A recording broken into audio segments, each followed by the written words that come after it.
Meine Skizzenbücher durfte damals niemand sehen, weil ich mich für diesen viel zu großen Traum geschämt habe.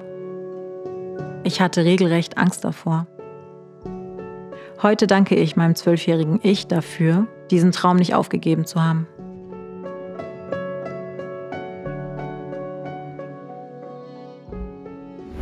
Ich bin Meriam Lebdiri und ich bin Modedesignerin. Ich bin in Algerien geboren und in Deutschland aufgewachsen.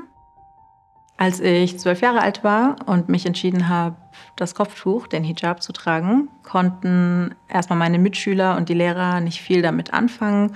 Und man hat mir ganz viel versucht einzureden, dass es doch gar nicht meine eigene Entscheidung sein kann, dass eine junge Frau oder ein junges Mädchen, das hier in Deutschland aufgewachsen ist, doch gar nicht sowas freiwillig machen würde. Es gab einen Lehrer, der hat mir eine Frage gestellt im Unterricht und ich habe gerade nicht aufgepasst.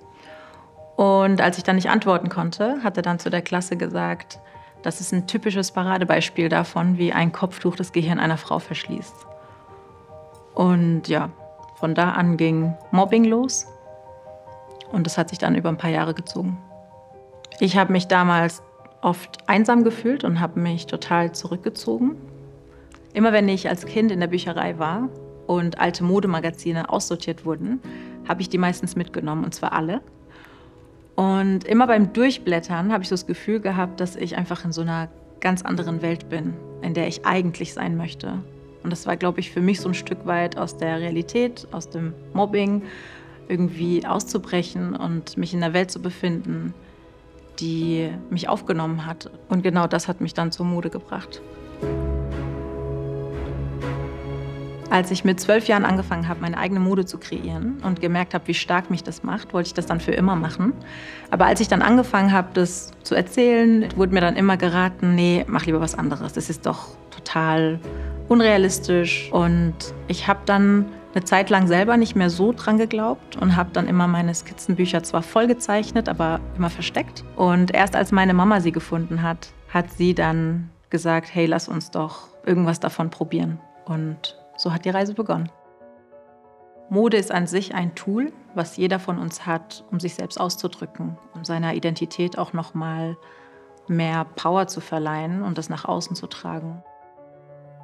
Ich habe direkt nach meiner Modeausbildung mit nur 250 € mein erstes Modelabel gegründet. Das Budget habe ich dann so aufgeteilt, dass ich damals mit nur 50 € reduzierte Stoffe aus dem Internet gekauft habe, für ungefähr 80 € eine Nähmaschine und mit dem restlichen Geld einen Fotografen bezahlt und habe das Ganze dann auf Facebook veröffentlicht. Ich würde sagen, diese Zeit war eine der aufregendsten Zeiten in meinem Leben. Ich war da schon auf mindestens 10 internationalen Fashion Weeks und es waren Investoren mit im Boot. Das heißt, eigentlich ist es so der Traum eines jeden Designers, aber das Ganze hat dann nicht mehr geklappt, weil wir uns im Thema Nachhaltigkeit nicht verstanden haben und das war eine sehr, sehr harte Zeit für mich. Ich wusste schon damals, als das erste Label gescheitert ist, dass ich ein weiteres gründen werde, ohne Investoren, ganz alleine. Und habe mir jetzt nach und nach ein Team wieder aufgebaut. Meine Stilrichtung ist tatsächlich schon immer gleich geblieben. Es ist eine eher europäische Stilrichtung in einer bedeckten Variante. Und das ist die Brücke, die ich schon immer bauen wollte. Inspiration ziehe ich ganz oft von Frauen, die ihre eigene Individualität unterstreichen und einfach das machen, worauf sie Bock haben und so leben, wie sie möchten. Das finde ich total inspirierend.